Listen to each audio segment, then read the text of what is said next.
नमस्कार। आज हम बात करने वाले हैं सचिन केड़कर जी से, जो फाइनेंशियल एडवाइजर है और जिन्होंने पिछले 3 महीने पहले ही हमारे से साइंटिफिक लोगो प्रोग्राम में इनरोल हुए थे। तो हम जानेंगे उनकी जर्नी के बारे में, बिजनेस जर्नी के बारे में और कैसा उनका सफर रहा। नमस्कार सचिन जी। नमस्कार नमस्कार। बताइए आपके बिजनेस जर्नी के बारे में कि आपने इस इंडस्ट्री में आप कैसे आए, क्या जर्नी रही, क्या मोटिवेशन रहा, थोड़ा सा हम जानना चाहते हैं। एज एन ये जर्नी स्टार्ट मैंने 2007 में की थी। ओके। ऑलरेडी मेरा फादर का बिजनेस था, लेकिन एक्सीडेंटली मैं ये बिजनेस में आया, या मेरी डेस्टिनी थी। लेकिन आफ्टर आने के बाद इट वाज बहुत अच्छा था कि स्टार्टअप मैंने जो स्टार्टिंग के 3-4 साल में जो लोग मैंने किया, जो बहुत अच्छा काम किया था। जो मोटिवेशन किया, जो मैं एग्जिस्टिंग डैड का पिताजी का बिजनेस कर रहा था, उसको छोड़ के मैं उसको फुल टाइम इसमें करने के लिए स्टार्ट किया।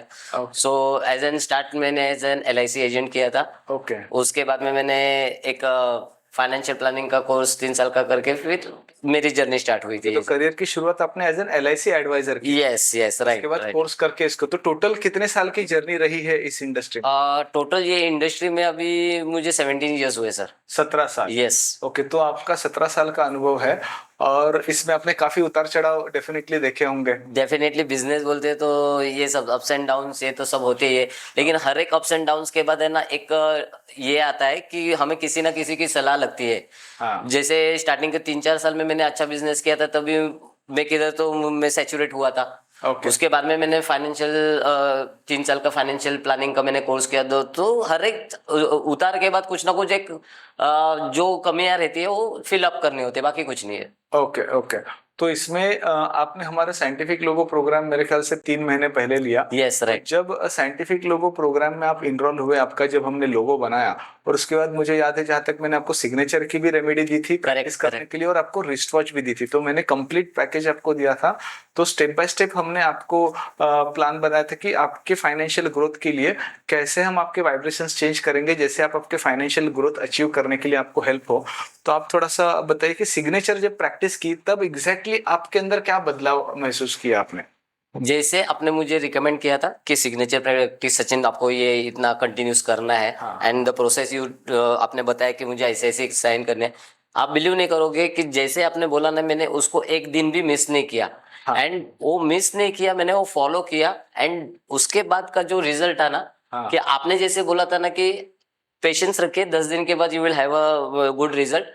एंड बिलीव मी, उसके बाद जो चेंजेस आए मेरी लाइफ में, हर एक छोटी छोटी चेंजेस आते थे, लेकिन वो मैं एक्नॉलेज करता था। लेकिन ये बोलते हैं ना, ये साइंस, ये बहुत जानना जरूरी है कि है ना, ये छोटी बात होती है, लेकिन हमें कभी ये पता नहीं होती है।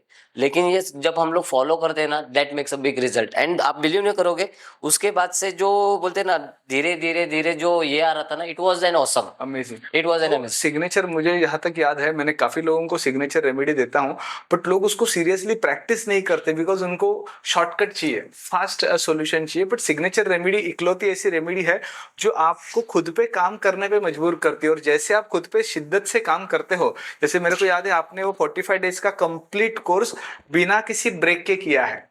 इनफैक्ट मैंने 45 डेज नहीं किया, मैंने उससे ज्यादा भी दिन किए, लेकिन वो बुक खत्म होने के बाद दूसरी बुक भी बनाई, एडिशनल भी करे, क्योंकि उसका मुझे रिजल्ट था। See first thing, I am a strong belief. अगर मुझे किसी ने बताया कि बिलीफ से कि उसका मास्टरी होगा, इसीलिए उन्होंने मुझे बताया, परफेक्ट, लेकिन उसकी मास्टरी मुझे तो नहीं है। मैं क्या कर सकता हूँ कि वो बिलीफ को मैं उसको इम्प्लीमेंट करना मेरे हाथ में। आपने इम्प्लीमेंट, तो मैंने इम्प्लीमेंटेशन किया, क्योंकि आप लोग बताओगे लेकिन मैं इम्प्लीमेंट नहीं करूंगा तो इसका करेक्ट करेक्ट। उसके बाद जब हमने आपको रिस्ट वॉच दिया, तो रिस्ट वॉच के क्या एक्सपीरियंस थे? मुझे आज भी पता है कि जब आपने मुझे रिस्ट वॉच के बारे में बताया था, तो आपने मुझे एक ही बात बताया था कि सचिन आप बहुत भागोगे, आपको टाइम नहीं मिलेगा।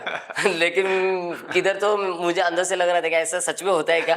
लेकिन बिलीव नहीं करोगे, वो दिन से लेके आज तक मुझे ऐसा कभी कभी लगता है कि मैं भाग रहा हूँ, मैं नए नए लोगों से मिल रहा हूँ। यू डोंट बिलीव, बनना चालू, नए कनेक्शन बनाना चालू हो। Correct correct, right and absolutely. मैंने आपको भी शायद से 25 दिन के बाद कॉल किया, लेकिन वो तभी भी बोला कि सॉरी मैं तुमको अपडेट नहीं कर पाया, लेकिन मैंने किया था एक बार कॉल। yes. तो रिस्ट वॉच रेमेडी ऐसे काम करती है कि वो आपके समय पे डायरेक्ट काम करती है, और आपके समय को आप जैसे डायरेक्शन दोगे उस डायरेक्शन में आपका समय भागने लग जाता है। तो ये पावर है रिस्ट वॉच रेमेडी में जो हमने आपके लिए एक्सपेरिमेंट किया था और वो सक्सेस रहा।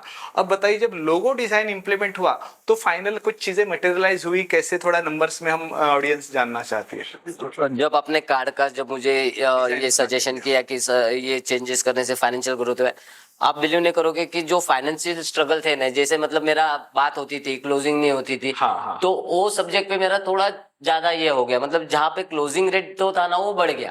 तो जो पहले मीटिंग्स होती थी क्लोजिंग होने लगी।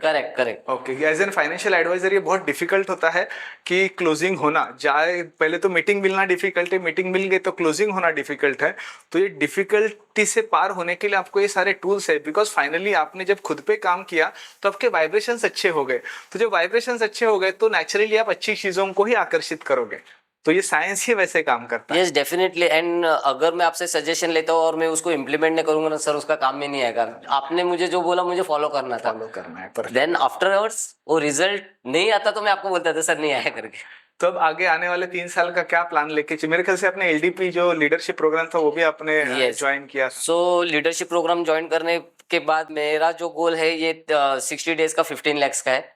एंड मेरा ईयरली गोल है 50 lakhs। तो जैसे जैसे अभी जैसे एक रिस्ट वॉच हो गया है, सो मुझे और भी कंसल्ट करना है कि आगे ये अगला स्टेप करने के लिए so what we have to do. So मैं अभी एक रेंज पे आया हूँ, लेकिन मुझे पता है कि हर एक रेंज के लिए वी हैव टू डू हमेशा हमारे टूल्स को अपग्रेड करना पड़ता है। Correct. वैसे ही सारे टूल्स से हमको एक एक्सटेंट तक मदद करते हैं, उसके आगे बढ़ने के लिए फिर से हमको, जैसे हम मोबाइल के वर्जन को अपग्रेड करते हैं, सॉफ्टवेयर अपग्रेड करते हैं, आईफोन 13 आया तो 14 आया तो 15, अब 16 का लोग वेट कर रहे हैं। वैसे ये टूल्स है, ये सारे टूल्स समय के साथ अपग्रेड करना जरूरी है। हम समय समय पे आपको गाइड करते रहेंगे आपके करियर में ग्रोथ करने के लिए, आपके फ्यूचर की ग्रोथ के लिए बहुत बहुत शुभकामनाएं। ऑल द बेस्ट आपके लिए। Thank you so much. आपने हमारे एक लाइफ में एक स्टेप आगे मुझे हमें बढ़ा रहे या जो भी गाइडेंस दे रहे, it is very helpful actually. Thank you so much. धन्यवाद।